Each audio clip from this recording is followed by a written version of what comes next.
Jésus-Christ a-t-il existé? Voilà, je la pose d'entrée, la question. Pour nous, libres penseurs, non. C'est un mythe inventé par des mythomanes. C'est une invention pure et simple. On n'a aucune trace de l'existence de Jésus, contrairement à ce que disent ces turifères. C'est quelqu'un quand même qui, s'il a existé, est extraordinaire. Il a marché sur l'eau. Il a guéri des morts, il a fait la résurrection des morts, il a changé l'eau en vin, il a multiplié les pains, il a chassé les marchands du temple, il a fait toute une série de choses. Or, bizarrement, il n'y a aucune trace de son existence dans aucun des écrits de cette époque.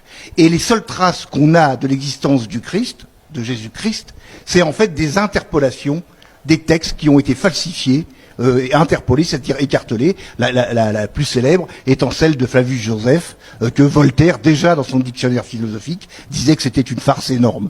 Ce personnage n'a jamais existé, et ça a permis à l'Église de monter une affaire commerciale multiséculaire et internationale, mais il n'y a, et je défie quiconque de prouver, il n'y a aucune trace de l'existence de cet individu. Bon, pour Jésus, à 4 ou 5 années près, on sait à peu près donc quand il est né et quand il a été crucifié. Est-ce qu'il est ressuscité? Ça, c'est une affaire de croyants. Christian Echel. Non, moi je conteste tout à fait ça. C'est un argument de plateau et rhétorique de dire il a existé. Moi, je vous dis qu'il n'a pas existé. Sa date de naissance, elle a évolué dans le temps, puisque les premiers textes qui attestent de l'existence d'un Christ, c'est au minimum 70 ans après sa crucifixion, et les premiers évangiles qu'on a reconnus comme canoniques contre les 70 qui ont été déclarés, les 66 qui ont été déclarés. Il y a 4 évangiles, reconnus. Non, oui, il y en a eu, on en recense à peu près 70, dont 66 sont apocryphes, parce que au concile de Nicée, si ma mémoire est bonne, j'y étais pas, mais personne n'y était, le Constantin et l'Église catholique a dit, c'est les 4 bons. Et ces 4 bons sont tout à fait d'ailleurs contradictoires. Marc, Matthieu, Luc et Jean. Oui, même les synoptiques, il y a plein de contradictions. Je le dis, il n'y a aucune preuve. Sa date de naissance a évolué. Normalement, dans les premiers textes, il était né le 25 mars. Ensuite, on l'a fait coïncider avec le 21 décembre pour que ça corresponde au solstice d'hiver, pour essayer de reprendre la religion païenne. Et Mitra, et on l'a mis au 25 parce qu'il y a eu un déplacement de calendrier. Je dis à Monsieur Vallée, je veux bien entendre ce qu'il dit, qu'il donne ses preuves. Il n'y a aucune preuve. Tacite, ça a été démontré par les exégètes rationalistes. Tacite est donc un philosophe, c'est un historien. Un historien. Ça a été démontré par les exégètes rationalistes, et même les exégètes catholiques reconnaissent que c'est un faux. Donc de ce point de vue-là, il faut donner un certain nombre de preuves. Si vous me permettez juste un mot. Ouais. Parce que je veux pas qu'on me coupe et je veux pas qu'on me coupe. L'argument, mais si Jésus n'avait pas existé, il n'y aurait pas le christianisme et il n'y aurait pas. C'est un argument qui est un peu tendancieux. On connaît tout sur la Laponie. On connaît tout sur l'élevage des rennes. On connaît tout sur la fabrique des jouets. C'est évident, le Père Noël a existé. Non, c'est pas ça l'argument. Alors, que Jésus soit fils de Dieu ou pas, c'est une affaire de croyants.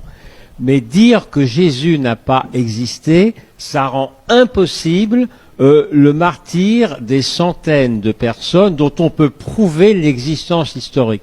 Ils sont morts pour Jésus. Si on dit que Jésus n'a pas existé, pourquoi et pour qui il serait mort? C'est totalement... on peut mourir. Il y a des gens qui sont morts pour des chimères. Ça, c'est pas une preuve. Ce que je veux vous dire, c'est que c'est pas un bon combat pour quelqu'un qui pense que le christianisme ou les religions en général sont quelque chose qu'il faut combattre. Parce que la seule chose que je voulais vous dire, c'est que la réalité ou non de l'historicité ou non de Jésus n'est pas un bon combat, parce que la réalité, c'est qu'heureusement, dans l'histoire de l'humanité, il y a des choses qui n'ont jamais existé et qui nous ont fédérés. Dans toute l'histoire de l'humanité, il y a ça. Donc la question de savoir si c'est vrai ou pas, on s'en fout. Christian Echel et Christine oui, non, mais ça m'amuse énormément. Si l'existence de Jésus, on s'en fout, pourquoi on est là sur ce plateau? C'est le thème de l'émission. Alors il fallait choisir un autre thème. Si Jésus-Christ, comment dirais-je, n'a pas existé, ça veut dire que la religion chrétienne, elle est basée sur un mensonge. Ouais. Et pourquoi ça a existé? Pendant 2000 ans, c'est eux qui ont écrit les livres. C'est eux qui ont tenu les parchemins. C'est eux qui ont écrit l'histoire. Oui, il y a un complot. Oui, il y a un faussaire. Et ça s'appelle l'Église catholique. Sur le prochain débat, vous vouliez intervenir, c'est normal. Oui, juste une question. Vous avez dit que cette religion a été fondée par des gens géniaux qui ont fondé en gros une multinationale J'avais dit qu'ils étaient géniaux, hein.